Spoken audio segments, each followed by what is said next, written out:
Merci. La parole est à Caroline Fiat pour France Insoumise. Madame la présidente, monsieur le rapporteur, madame la ministre, monsieur le ministre, il y a 3 mois, j'ai présenté à la tribune de l'hémicycle un constat objectif sur la situation gravissime de notre système de santé.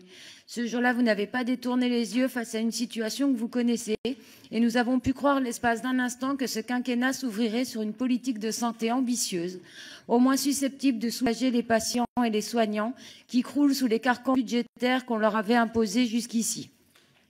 Nous savons désormais que cela n'arrivera pas.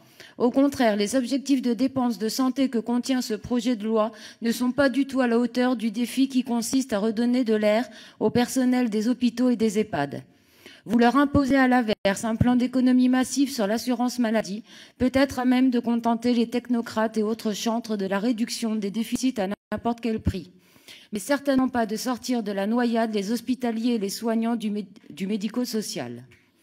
À quoi donc servit, Madame la Ministre, la mission flash sur les EHPAD? Car du directeur d'établissement au syndicat d'aides-soignants, en passant par les associations de familles, toutes et tous nous ont demandé la même chose, qu'on desserre le carcan budgétaire, qu'on augmente le ratio de soignants par usager, qu'on améliore l'état des infrastructures, afin que les 14 besoins fondamentaux soient enfin respectés et sans que les soignantes et soignants y laissent leur dos, afin que le reste à charge diminue et que les personnes âgées ne sacrifient pas toute leur retraite et les revenus de leurs enfants à leur vie en EHPAD, afin que la maltraitance institutionnelle soit éliminée.